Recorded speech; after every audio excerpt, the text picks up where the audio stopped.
and welcome back to the channel. My name is Lauren, but you're not here for me. You're clearly here for Hunter, the star of the show. He's gonna be taking a nap on my lap while we talk new makeup because I feel like we really need to talk. He's gonna be knocking stuff off my desk instead.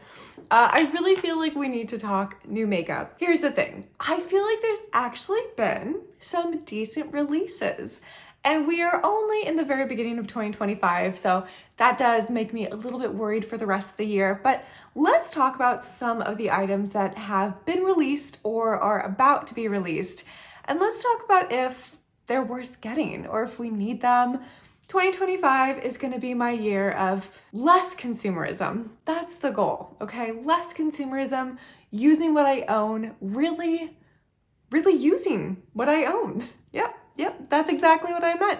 Meant it so much I said it twice. I just want to use more things. But some of the launches I am curious about. Okay, so let's talk about some of these because there's a lot. So there are actually quite a few foundations and skin tints that are coming out or have come out that have caught my eye. So I haven't really heard too much about any of this. The first one that I saw was actually from Makeup Forever. And I don't think they've launched a new product. Well, they did have a couple new foundations over the past few years that have been really good. But this is the Super Boost Lightweight Moisturizing Skin Tint. And this retails for $36. And I am interested. I will say though, I feel like I'm moving out of like my skin tint era. I know it was big a few years back. I love something with a little more coverage, but even saying that, I really like the foundations that I have from Makeup Forever. So this was the newer one, the HD Skin Hydro Glow. And first of all, they made it in like little travel sizes, like mini tester sizes, which I just want to say is amazing. More brands need to make smaller sizes, okay? Because I will buy them so I can try them. I don't need a full size, but this is awesome. But I really like this foundation. So I'm curious about the skin tint. I want to see reviews of it. I like that it's moisturizing. We'll have to see what the coverage really is. Skin tints are so light. I have not worn the majority of my skin tints in a while. I tend to wear light to medium coverage foundations, sometimes even medium to heavy depending on the skin day. So I don't know. I'm curious about this product. I don't need it right now. My goal is to finish a couple foundations. So we'll see how that goes. But for $36, it's not bad. The next product that caught my eye is from Hourglass. So Hourglass is coming out with their Illusion Luminous Glow Foundation. It has SPF 30 in it. It's retailing for $58 a pop. So it's on the higher end of things. And it actually is already on the Hourglass website. I don't see it on the Sephora website or the Ulta website. Now, I am filming this a few days before posting it, so who knows? Maybe it'll be up by now. But I see it on their website, and I have not heard anyone talk about this product. And I'm kind of surprised because people love Hourglass, or they love to hate Hourglass. People like Hourglass. I feel like they do. Now, this did catch my eye because it's luminous. It says it is a high-performance foundation featuring SPF 30, advanced skincare, and medium buildable coverage for an unbelievable luminous glow. I like really glowy foundations. I like matte too. I actually could go either way. I like all of them. But it is really nice having a glowy foundation sometimes. So I really haven't seen reviews of this. I am curious. Like I want to pick it up, but I just don't need anything right now. So I'm gonna hold off. But curious to see if it comes to Ulta. Ulta has the best point system, so I like to buy stuff from there. But yeah, I don't know. Have you heard anything about this foundation? I'm curious. Okay, we're not done. There is another foundation. This one has been released. I have not really seen any reviews on this one yet either, but I haven't gone hunting for them yet, so I need to do that. But this is from Anastasia Beverly Hills, and this is the Impeccable Blurring Second Skin Matte Foundation for $46. So kind of in the middle of the two we've already talked about. But it's saying that it's medium to full, long-lasting coverage with a natural velvet matte finish. Okay, so here's the thing. I was looking at the shade range. It's got 25 shades, which isn't the best. It's not the worst, but it's definitely not even close to the best. And what I noticed, I was like, okay, what would be my shade in this? And there seems to be like a pretty large gap between a couple of the lighter shades. Like it goes from a really pale shade, which is probably what I would pick, to kind of a more yellow, darker shade. And there seems that there's stuff missing in between. Like there should be some more options in between, because I didn't feel like either of those colors would work for me. One was too light, one was too dark. And I am past the days of buying multiple foundations just to get the right shade match. If they don't have my shade, sucks for them. But I'm gonna move on because I can't, and it's expensive. But I mean, I like that it says velvet matte finish. That has my attention. I am curious about that. But again, I'm gonna have to search out reviews. I feel like now that I am posting on YouTube and like a YouTuber, I guess, I don't watch as much beauty YouTube content and I kind of miss it. So I want to watch reviews of all these foundations just to see what people are saying. I have really dry skin and some of Hourglass's foundations just have not worked for me because they are a little too drying, you know? So I don't know if any of these will work for me. I don't need any right now, but it's interesting to see that there's so many foundations being launched right now. ABH is also coming out with a matte setting spray, and it is the impeccable 24-hour blurring matte setting spray, and it retails for $17 for the travel size to $36 for the full size. And it says it's hydrating, a blurring formula, reduces the appearances of pores, fine lines, and wrinkles while keeping makeup in place. I don't know if anything is gonna beat my MAC Fix Plus, okay? I live and die by that setting spray. It's amazing. I don't know, it's something about the way that ABH is describing these two products that is like grabbing my attention, like velvet matte, blurring formula, like reduces the appearance of pores. Yes, please. I don't know if any of that is going to be true. Like, is it just great marketing? Like, I need to watch a review of this. I think probably after I finish filming this, I'm going to go search out some reviews for these products because I am curious. Also, $36 for a setting spray. Is that just where we're at? Because that seems like a lot. But how much is my MAC Fix Plus? Is it that much? I don't know. It feels like a lot. There is one concealer that I did want to talk about, and that is from Lisa Eldridge. If you've been here before, you know I love Lisa Eldridge so much. I just don't know if this is for me. And this is the Seamless Skin Pinpoint Concealer. It's a little concealer pencil. And I watched a couple videos. I watched her demo it on her YouTube channel. And it really is kind of just a pinpoint concealer. And I don't really use my concealers like that. I don't have too many breakouts. I say that as I literally have 2 breakouts on my nose right now, but I like a more kind of denser concealer for my under eyes, something moisturizing, something that doesn't fall into my fine lines. I just don't know if this is it. It didn't seem that it would do great as like an under eye concealer, but really just for a spot concealer. So I've seen a couple reviews of it from other people, other creators, and I mean, it's definitely a mixed bag. Like they like it, but it's just a little bit unnecessary, it seems. I mean, I feel like if you do work on, you have clients, right? Like that seems like a kind of handy thing to have, but then you have to get it in like a bunch of colors. I don't know. What do we think about this? Now, I've been wrong about some of Lisa Eldridge's launches before. Her kitten eyeliner, it's got like the tiniest little point. And I was like, this is ridiculous. Like this is too small. And I got it. It's amazing. It's an amazing eyeliner. So I was very much wrong about that. So maybe I'm wrong about this concealer. But if you've tried it, let me know. It is $34. So I just feel like for $34, I want something that's going to conceal any of my issues.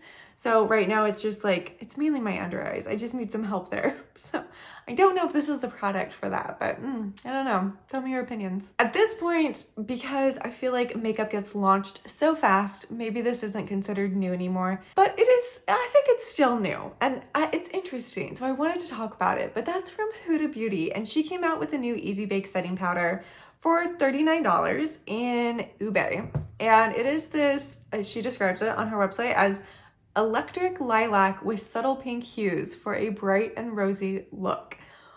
It looks gorgeous. I don't know if it would work on me or if it's too bright and too pigmented, but I got it.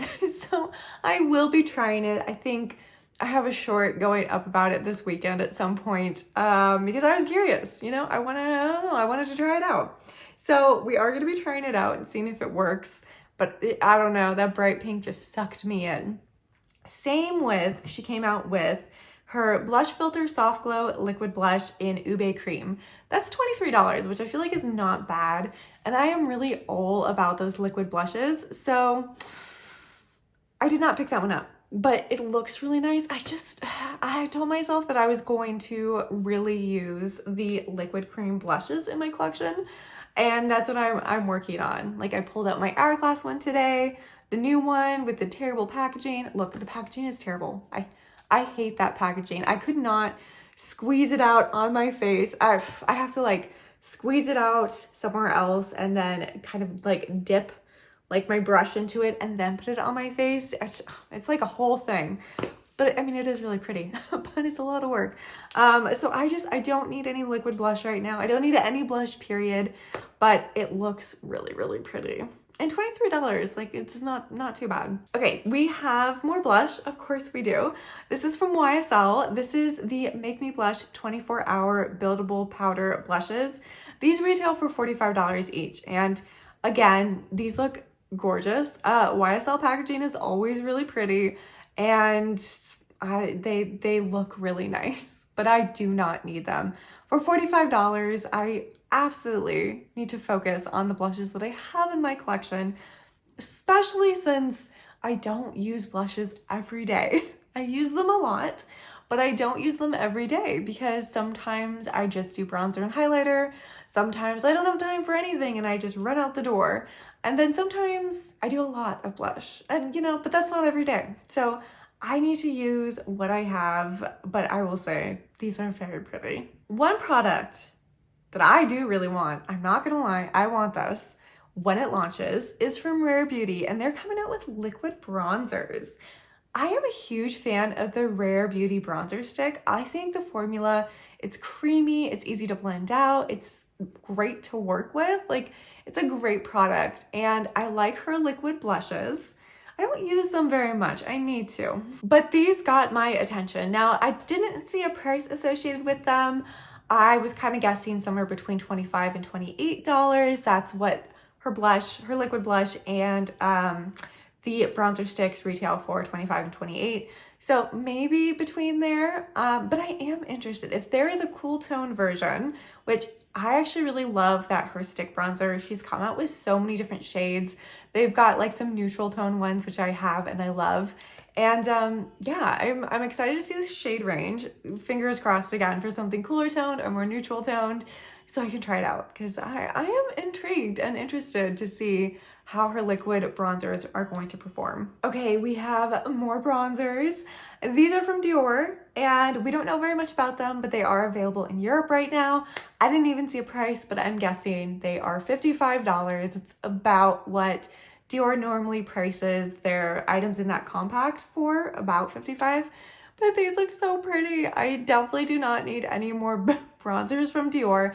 I can't even tell what the finish of these are. I think it might be a little bit of a shimmer aspect to them, which is gonna get me if there is. But again, these aren't available in the US as of the day I'm filming this. They are available in Europe, so I have a hard time saying no to Dior. It's just their packaging, their formula, everything really works. So pretty. But okay, so we've got some pretty impressive launches, I will say, in the bronzer category. Let's move on to some lip products. Okay, so I have talked about topicals before and their lip balm. This is in the mint flavor, whatever. It literally sits by me as I film and I use it all the time because I get dry lips and this stuff is amazing. And they came out with a new color. This is in the color Acai. It's only $16 and I cannot rave enough about how great topicals is. So I just wanted to sneak that in there. I'm not sponsored by topicals, but hey, if they want to send me a lip balm, I will take it. But that's probably not going to happen. But I just think this is a really pretty color. I'm interested to see how it would look on someone like me, if it's like really sheer or if it has like a decent amount of pigment. It is a balm, so I'm guessing it's going to be on the more sheer side. Either way, if it's in the same formula as the mint one, I probably will pick it up just because this is something that I use constantly on my dry lips. One product that I have talked about before, but I want to talk about again because I own these and I love them and they're fantastic lip oils, but it's from NARS and these are the Afterglow Sheer Hydrating Lip Oils.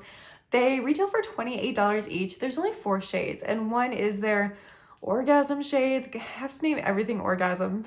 Come on, 2025 now. Like, let's move on. Let's move on. But maybe it must be their moneymaker, right? Or else why would they keep naming things orgasm? Either way, that shade in particular is the only one that has a little bit of shimmer to it. Everything else is just no shimmer. It's more matte. But they are just the most hydrating lip oils. I absolutely love them. I normally have one by my side, but I was trying to clean up my area. So it looks like I put those away. Go me, cleaning up. But they are just such a great lip oil. Very, very light. Not thick at all. Not thick at all. Just a very sheer oil. It just feels really moisturizing. So I love them. They're really good. I thought that was a great launch. Oh my God. Literally cat hair is everywhere. I don't know if you can see just the cat hair. The cat hair everywhere. They are just running amok. Okay, we have, okay. This is from Guerlain. And this is their Honey Tint Balm. I do have a couple of their Honey Tint Balms.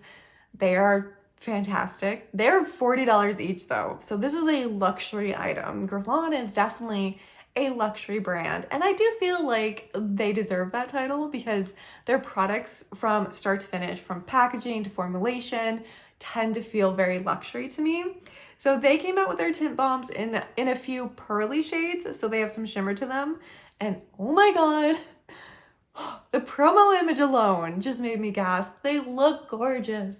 They look so pretty. At the end of the day though, they are lip balms. So I try to remember that and be like, okay, it takes you literally 18 years to finish one lip balm, Lauren. Do you need another $40 lip balm? No, but my God, are these pretty. So I also just think this promo photo is gorgeous. So pretty. MAC is also coming out with a collection. This is the Future collection. This looks like their spring collection and it's not out yet. I don't think we have prices. Maybe there's prices. It's probably similar to anything already in their existing range, but I wanted to pop this up because I just thought the packaging on these items were so pretty. It has eyeshadow, we've got lipstick, we have lip balm, and we have the Fix Plus and MAC Stack.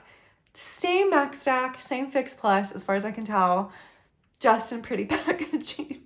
And I was like, oh, you know what? I just finished my MAC Stack, so I don't have any, and I love that mascara, and I use the Fix Plus. But then I was like, Lauren, when you finish it, even in the fancy packaging, you're just gonna bloop, throw it in the garbage. Like, what are you gonna do with the fancy packaging? But it is really pretty. I do like the beautiful, like, pastel-y colors they have.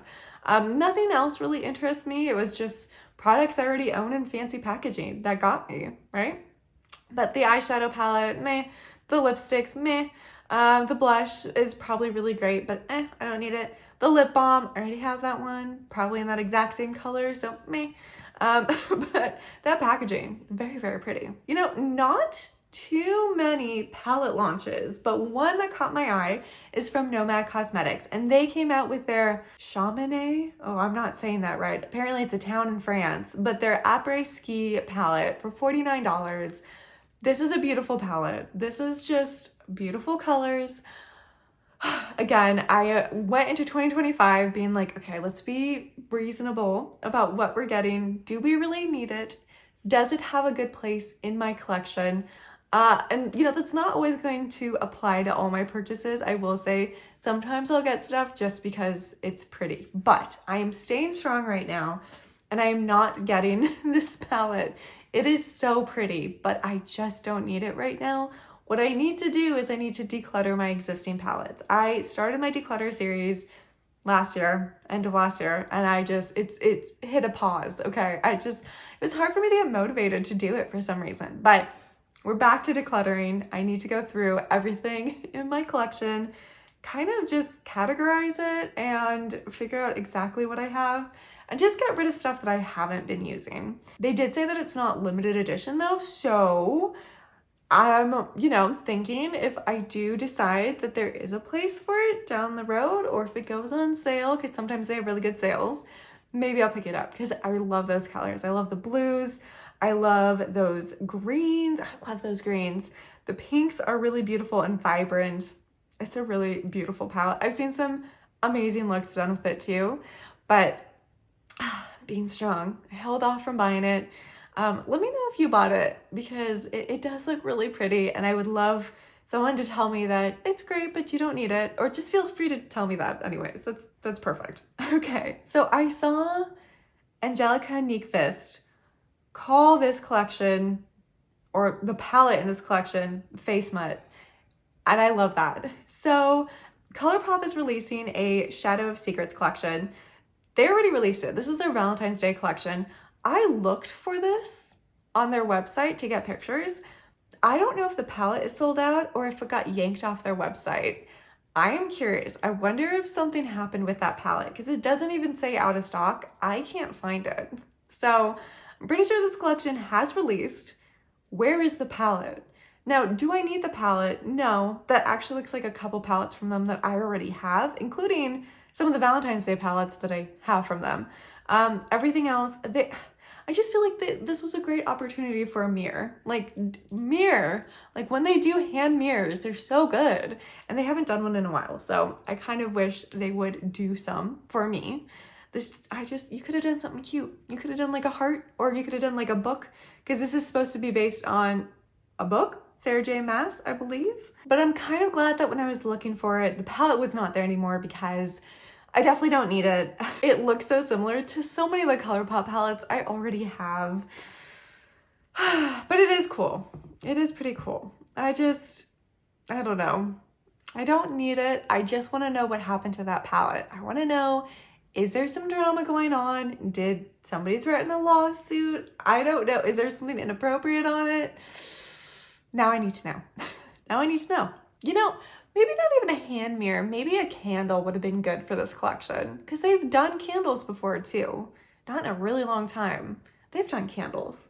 I'm pretty sure they have. Okay, last thing I wanted to talk about is a new fragrance. Two new fragrances, actually. The first one is from Dior, and they're not new fragrances, but it's a new delivery system. So Dior came out with their just classic Miss Dior fragrances in a fragrance stick. So super travel friendly. These are a little bit expensive. I want to say they're like $98. I'll put it up here. I didn't write that part down for some reason, but they are on the more expensive side. But what do you think about fragrance sticks? Like, I think that these are great if you travel a lot, or if you're always on the go and you need something in your purse that you don't have to worry about spilling. I don't know how long something like this would last. I'm kind of curious, but I just thought that was kind of cool that they came out with something a little bit different. We don't see a whole lot of fragrance sticks like this. Okay, and the last launch that caught my eye that I wanted to talk about is from Nest, and this is their Santa Barbara Strawberry release. And I actually went to school in Santa Barbara, and I love strawberries, so this is calling to me. It's, you know, $32 for the travel size. I want to smell it in person, because with fruity fragrances, sometimes I feel like they just smell like plastic on me, you know? If it's like a real juicy strawberry, I am very curious to smell it. And it got me with the name, Santa Barbara Strawberry. It sounds delicious. So I want to smell it in person. I don't know if it's gotta come to my Ulta. Maybe. Sometimes my Ulta gets stuff. But I want to sniff it and just see what it smells like. But yeah, those are all the new releases that have caught my eye. I just thought there was so much coming out, and I was surprised because we are just getting into 2025. Well, we're almost 1 month down, so scary. Where does the time go? But these are all just really interesting launches. So I want to hear your opinions. Did you pick any of this up? Are you interested in any of this? Or are you going into 2025 kind of going into a low buy, no buy, use what you have mindset? Because I am here for that. Let's use the products we have. Some of these are interesting. Some of these are new. A lot of this is stuff we've probably seen before, and a lot of it is stuff we probably don't need. But I will say a couple of those items did catch my eye. So I think I'll be just watching some reviews, especially of those foundations, because that sometimes helps me like scratch that itch, you know, like I watch it and then I'm like, oh yeah, I really don't need it because I have A and B that performs just like that. So I'm gonna go watch some reviews and veg out for a little bit. But yeah, if you haven't yet, please hit that like and subscribe button. That would be so amazing as you help me grow my little channel together. And I will see you all in the next video. Bye.